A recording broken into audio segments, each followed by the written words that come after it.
ভবিষ্যৎ ফুটবলের লাইনআপকে শক্তিশালী করতে বয়সভিত্তিক খেলোয়াড়দের গড়ে তোলা প্রয়োজন। বাংলাদেশের ফুটবলেও পরিবর্তনের ছোঁয়া লেগেছে। দর্শকরা ফুটবলমুখী হতে শুরু করেছেন। দর্শকদের এমন প্রত্যাবর্তন ধরে রাখতে ভবিষ্যৎ সুপারস্টার তৈরি করা প্রয়োজন। আর সেই কাজ নিরলসভাবে করে যাচ্ছে দেশের শীর্ষস্থানীয় ফুটবল ক্লাব বসুন্ধরা কিংস। গত বছরের অক্টোবর থেকে বয়সভিত্তিক ফুটবলারদের নিয়ে ক্যাম্প চালু করেছে তারা।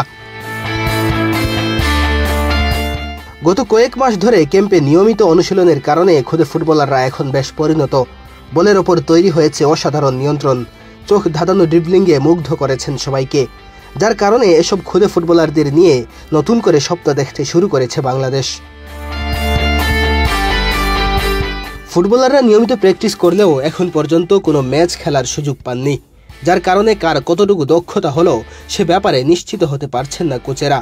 তবে ফুটবলারদের দক্ষতা যাচাইয়ে রমজানের পরপরই টুর্নামেন্টের আয়োজন করতে যাচ্ছে বসুন্ধরা কিংস, যেখানে বয়সভিত্তিক ফুটবলাররা নিজেদের দক্ষতা প্রমাণের সুযোগ পাবেন।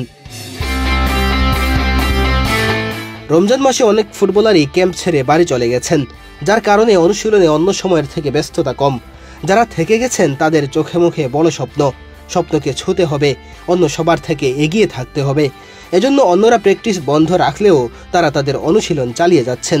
আমি জানি না, আমার সবার সাথে ভালো করতে হবে, সবার উপরে থাকতে হবে, এটার জন্য ফুল মাঠে সবাইকে নিয়ে রানিংয়ে প্রতিযোগিতা দেবে। ওটার জন্য আমি প্রস্তুতি নিতেছি। প্রতিদিন সকালে 30 মিনিট করে রানিং করি, সকাল বিকাল প্র্যাকটিস করতেছি। যারা আর কি টিকবে তাদেরকে নিয়ে একটা টিম করবে, তাদেরকে নিয়ে টিম করে সকাল বিকাল প্র্যাকটিস করবে, আবার শিখে চলে নিয়ে দেবে। তাদের জন্য স্পেশালভাবে সব কিছু থাকবে, বিভিন্ন টিমের নয় খেলা রাখবে, ক্লাবের নয় খেলা রাখবে, এভাবে আগে যাবে আস্তে আস্তে। এই কয়েকদিনে ফুটবলাররা হয়েছেন বেশ পরিণত। যারা একসময় ঠিকমতো বলের ওপর নিয়ন্ত্রণ রাখতে পারত না, তারাও এখন হয়ে উঠেছেন দক্ষ।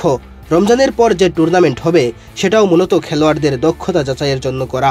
এই টুর্নামেন্টে যারা পিছিয়ে থাকবে তাদের নিয়ে আলাদা করে ক্যাম্প করার কথা জানান এই কোচ। আসলে বাচ্চারা একেবারে ইনফ্যান্ট জাতীয়, তো ক্লাস কেউ কেজিতে পড়ে, কেউ 1-এ পড়ে, তাদের বয়স 4, 5, 6, 7, 8, 9, 10।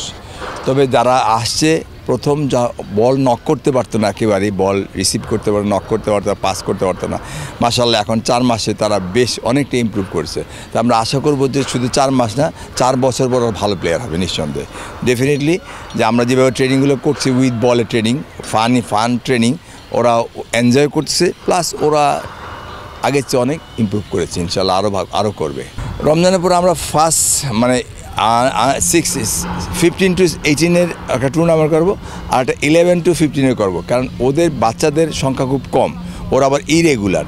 ওরা যখন রেগুলার হয়ে যাবে ওদেরও টুর্নামেন্ট করবো, কিন্তু ফার্স্ট আমরা করবো 15 to 18, এবং তারা খুব আগ্রহী, এবং আমাদের যারা গার্ডিয়ান আছে তারাও আগ্রহী, যে দেখতে চায় তাদের ইমপ্রুভমেন্ট। আসলে যখন কম্পিটিশনটা হবে সেই কম্পিটিশনের মাধ্যমে বোঝা যাবে আসলে ইমপ্রুভমেন্টটা কোথায় কতটুকু হয়েছে। সুতরাং আমরা ওই ইমপ্রুভমেন্ট দেখে আমরা শর্ট আউট করতে পারি, ভালো করছে, যারা ভালো করছে না তাদেরকে আমরা যদি এক্সট্রা কেয়ার নিতে পারি সেভাবে আমরা করবো আর কি প্রোগ্রামগুলো।